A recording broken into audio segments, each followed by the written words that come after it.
Est-ce que vous connaissez ce mème? Ces 8 personnages que vous voyez là sont tous des protagonistes d'un isekai distinct. Et pourtant, physiquement parlant, la différence n'est pas si flagrante. Ils ont tous des cheveux noirs, qui tombent à peu près au niveau des yeux, et les oreilles encore visibles. Ça pourrait être une coïncidence, vous me direz. Donc, plutôt que de faire le test sur une dizaine d'œuvres, pourquoi ne pas le faire sur une centaine?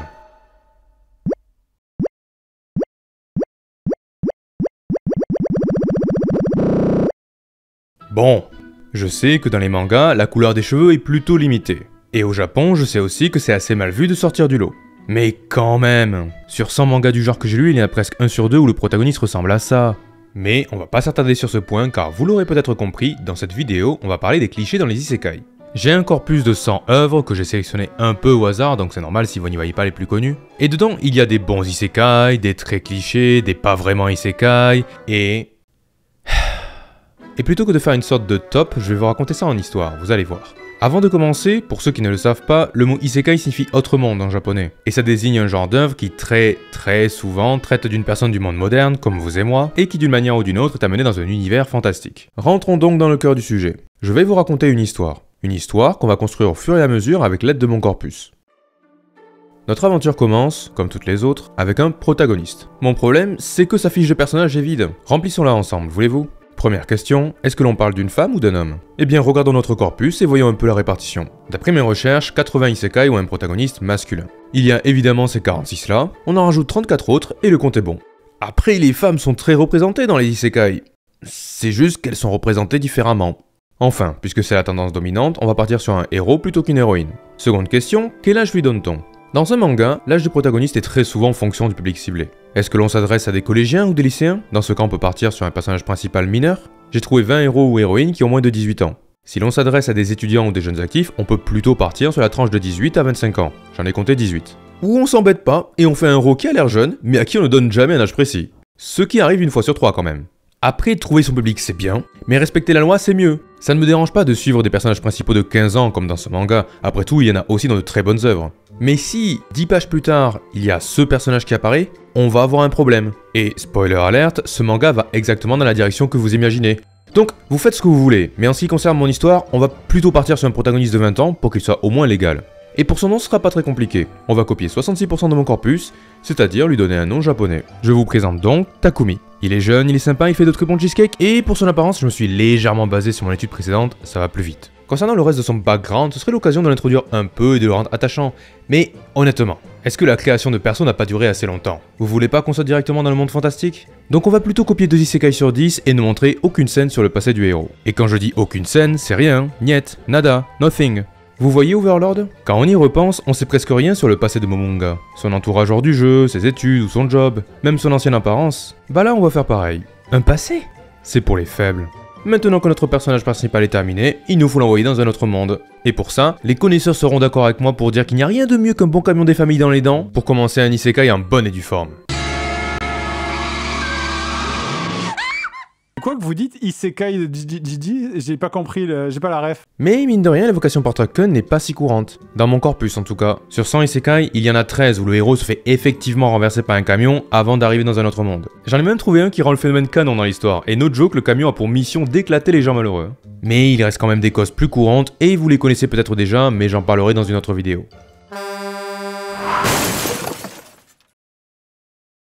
Maintenant que notre protagoniste est mort, nous pouvons vraiment commencer cette histoire. Ensuite, il y a un truc que je comprends pas. Après l'arrivée dans un univers fantastique, il y a souvent ce moment où nous on sait, en tant que lecteur ou spectateur, que le héros est dans un autre monde, mais lui ne le sait pas. Il se demande justement où il est, et ce moment, comme il est inutile, on le réduit au maximum. Dans Re:Zero, Subaru est transféré dans une ville, il voit un endroit qui n'est absolument pas le Japon, il voit des gens qui ne sont absolument pas de la 3D, boum, avant même l'opening, il devine qu'il est dans un isekai. Il y a pas pendant des heures, mais où est-ce que je suis, qu'est-ce qu'il s'est passé, c'est qui ces gens? Donc ça, c'est bien. Mais dans un manga sur 4, le protagoniste n'arrive pas directement dans une ville où il pourrait rapidement deviner qu'il n'est pas sur Terre.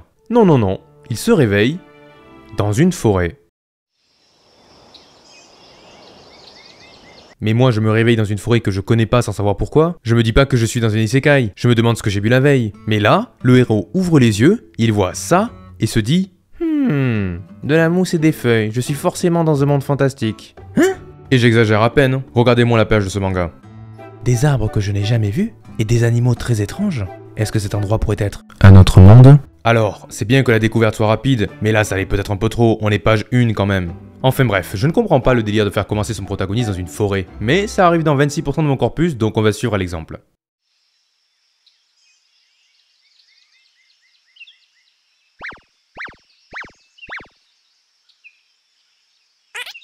Parce que maintenant, le problème, c'est le rythme. Avec Takumi perdu en forêt, il n'y a pas beaucoup d'autres choix que de le faire marcher jusqu'à qu'il trouve un village ou une ville. Mais l'action est ralentie parce qu'il n'y a rien d'intéressant à être perdu en forêt. Donc le mieux, c'est plutôt d'introduire un peu d'action. On dit que Takumi ouvre les yeux, voit de la mousse et des feuilles, et puis, il entend un cri.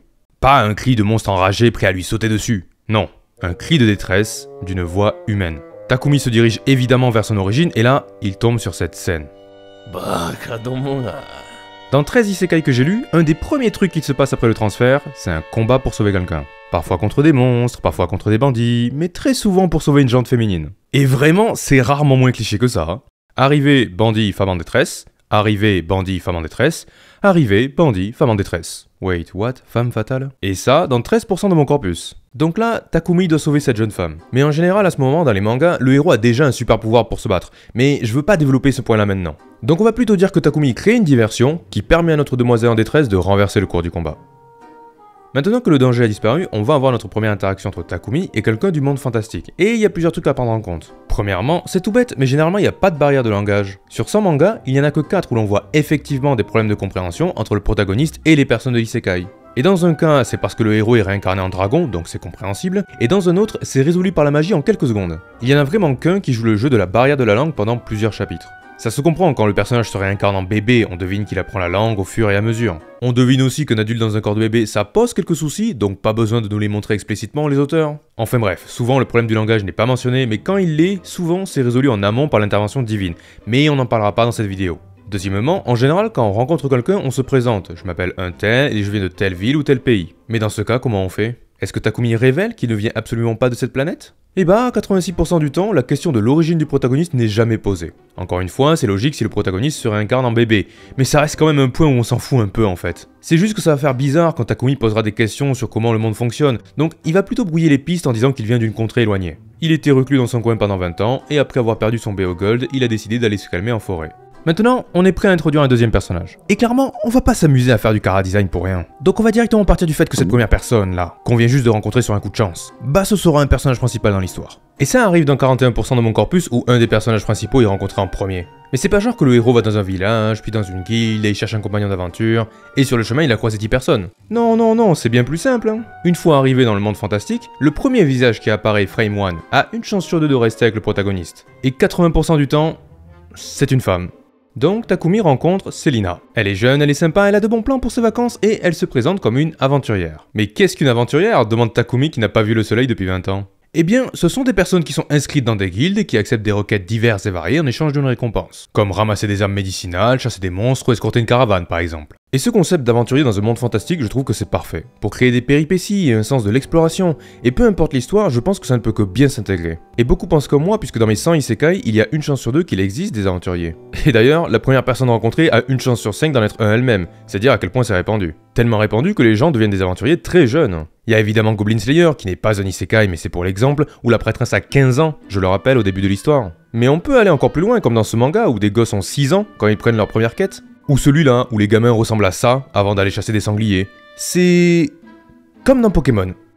Enfin bref, Takumi, intéressé par la profession et qui se rend compte qu'il va vite avoir besoin d'argent pour survivre, demande à Selina de l'amener dans une de ses fameuses guildes pour s'y inscrire.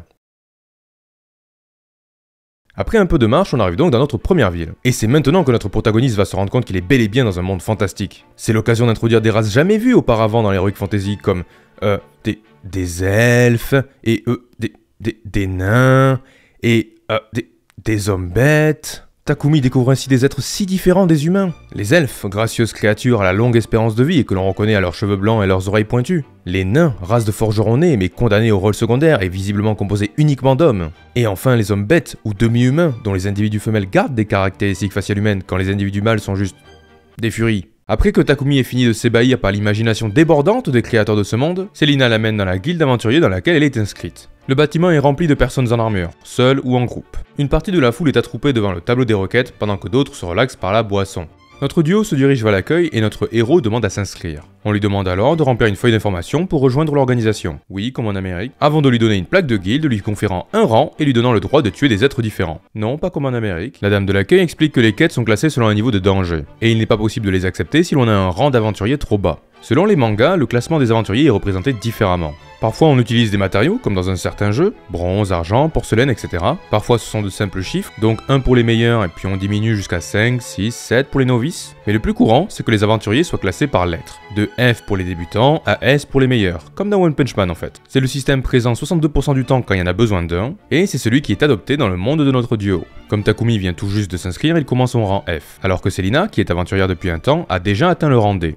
Il lui propose alors de faire équipe si elle le souhaite. Heureusement ou malheureusement, Selina est atteinte de la malédiction des personnages principaux féminins qui n'ont aucune relation amicale ou familiale connue à l'exception du protagoniste masculin. Une condition très spécifique mais qui touche quand même un manga sur 10. Bon après on va pas se moquer puisque...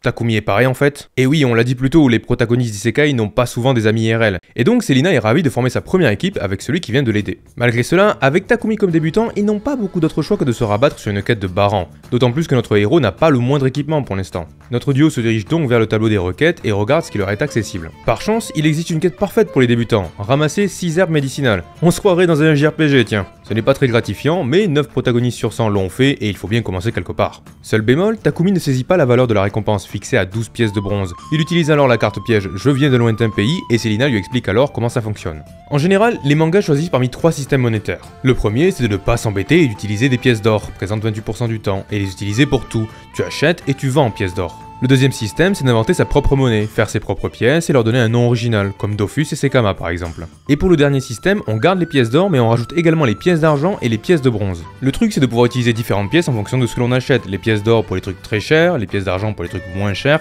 et les pièces de bronze pour les trucs pas chers du tout. Et en général, une pièce d'or vaut 100 pièces d'argent et une pièce d'argent vaut 100 pièces de bronze. C'est d'ailleurs le système adopté dans ce monde parce que je l'aime bien, il me rappelle un certain jeu. Takumi et Selina décident donc d'aller chercher des herbes médicinales et cela conclura notre journée qui mine de rien a été bien chargée. Et pour dormir, Takumi décidera d'aller dans une auberge parce qu'il n'y a pas d'autre choix. Accélérons un peu l'histoire. Après quelques quêtes FedEx, notre duo a enfin un peu d'argent et Takumi décide d'aller acheter un peu d'équipement pour enfin pouvoir se battre. Mais surtout, il aimerait bien essayer de faire de la magie. Il voit constamment des gens lancer des sorts ou utiliser des objets magiques. Et ce serait dommage d'être dans un monde fantastique sans pouvoir en profiter. Mais malheureusement, c'est exactement ce qui va se passer. Comme 29% des protagonistes de mon corpus, Takumi ne peut pas utiliser la magie. Son corps ne vient pas de ce monde, il ne contient donc pas de mana, cette énergie spirituelle essentielle pour lancer des sorts. Tant pis, Takumi devra se rabattre à devenir un guerrier et à utiliser une arme. Mais alors, quelle arme me demanderez-vous? Eh bien c'est extrêmement simple, si on regarde mon corpus, sur 100 héros et héroïnes, 41 n'utilisent pas d'armes, souvent parce que la baston n'est pas le thème du manga, on peut penser aux isekai de cuisine par exemple, 11 utilisent uniquement de la magie ou des super pouvoirs qu'on abordera dans une autre vidéo, et sur les 48 restants qui utilisent donc bien une arme, plus de 50% manient une épée. Sur 100 mangas, à part l'épée, je n'ai vu aucune arme plus de 5 fois dans les mains d'un protagoniste. L'arc, 3 fois. Le couteau ou la dague, 5 fois. La lance ou la hache, jamais vu. Mais l'épée, 27 fois.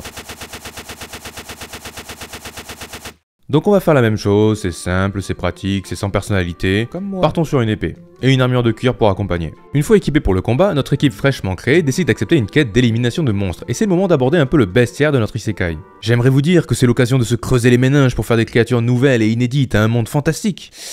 Mais non, dans un manga sur 2, il y aura un monstre qui est en fait un animal de notre monde réel, juste un peu plus gros. Les animaux les plus représentés sont les loups, avec une apparition sur plus d'une œuvre sur 4, puis arrivent les sangliers, et enfin les ours. Par contre, s'il y a bien un truc qui m'a surpris dans cette catégorie, c'est que dans 8% du temps, il y a des lapins à cornes. Je pense que ça doit venir d'un jeu culte ou d'une légende, parce qu'il n'y a pas autant d'autres animaux comme ça, genre des loups à cornes. Et le lapin cornu apparaît dans 8 mangas quand même. C'est peut-être la licorne japonaise, va savoir.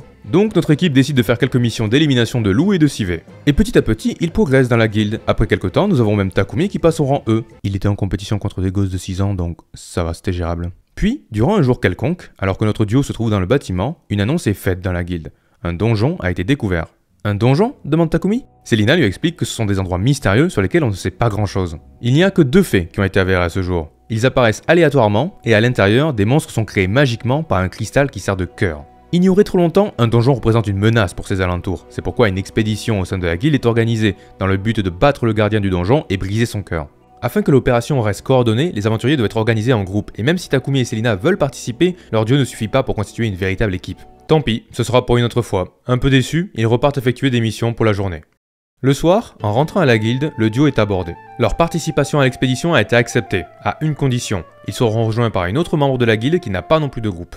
Takumi et Selina sont plus que ravis d'apprendre la nouvelle et leur enthousiasme grimpe à l'idée d'avoir un nouveau membre dans leur équipe. Mais cela ne va pas durer. On leur introduit donc Meisa. Elle est jolie, elle a l'air forte, elle vient d'une contrée en guerre et c'est une elfe. Chaque équipe avec un protagoniste doit inclure une jeune femme elfe aux cheveux longs. C'est comme ça, c'est la règle, j'y peux rien. Et elle se vérifie dans 27% des isekai.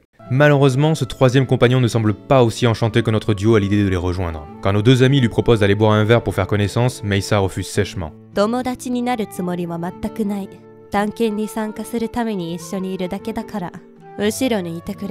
Dit-elle tout en quittant le bâtiment. Takumi et Selina restent là, sur place, confus par leur première interaction avec ce nouveau membre. C'est alors qu'on leur en apprend plus sur Meisa. La jeune elfe s'est récemment inscrite à la guilde et a atteint le rang B en un temps record. Mais pour des raisons que tout le monde ignore, elle refuse toute demande d'équipe et n'effectue que des missions en solo. Le jour J arrive et des dizaines d'aventuriers se retrouvent devant l'entrée d'une grotte sombre, le donjon. Notre duo aperçoit Meisa pendant que les dernières explications sont données, puis l'expédition est lancée. Même si la prudence est censée être de mise, c'est l'occasion pour toutes les équipes de se démarquer tout en dénichant des trésors cachés, et donc les groupes se ruent dans le donjon. Meisa est d'ailleurs parmi les premiers, au point que ses coéquipiers la perdent rapidement de vue, malgré leurs efforts. Une fois à l'intérieur, les aventuriers sont accueillis par des ennemis très iconiques des isekai, les gobelins. Des créatures petites, vicieuses, très reconnaissables et présentes dans un quart de mon corpus. Ce sont les mobs parfaits pour un début d'expédition. Takumi et Selina arrivent à éviter les premiers combats et s'aventurent dans les profondeurs. Tel l'endroit magique qu'il est, le donjon se divise en d'innombrables chemins qui divisent rapidement les équipes. Et après quelques intersections, notre duo se retrouve vite perdu et isolé. Ils avancent prudemment avant de tomber sur un ennemi qui va leur poser un problème, un hobgoblin. Malgré leur progrès, des aventuriers de rang D et E ne suffisent pas contre cette version gigachat du gobelin. Heureusement, alors que le hobgoblin s'apprête à asséner un coup violent à Takumi, une flèche traverse son crâne et la créature tombe au sol. Dans l'ombre, c'est Meisa qui se révèle et qui vient d'une autre branche. Notre duo est ravi de la voir, mais ce n'est évidemment pas réciproque. Takumi n'a même pas le temps de remercier sa sauveuse que le trio tombe sur une grande porte qui tranche complètement avec le reste du donjon.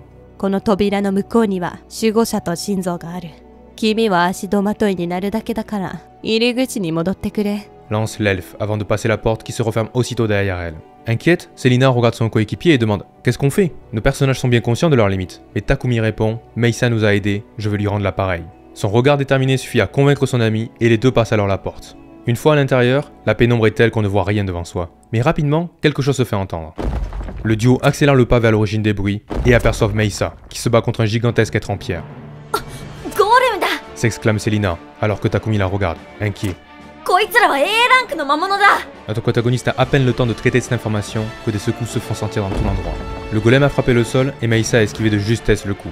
Avec agilité, elle esquive tous les coups de son ennemi, mais aucune de ses flèches n'arrive même à égratigner le corps du gardien. Le golem attaque incessamment et la fatigue se lit sur le visage de l'elfe. Alors qu'elle esquive un autre coup, Meisa se fait blesser par des pierres projetées par la puissance de l'impact. Cette blessure suffit à la rendre vulnérable à l'attaque que prépare déjà le golem. Sans réfléchir, Takumi fonce à l'aide, laissant Selina encore clouée sur place. Le golem le détecte et l'envoie dans le décor. Sa vision se trouble alors et c'est à peine qu'il entend ses deux alliés crier son nom. Pendant que Meisa reprend l'aggro, elle crie à notre duo de fuir. Takumi se relève, mais il n'est même pas capable de discerner l'ennemi. La seule chose qu'il comprend, c'est la voix de la jeune elfe.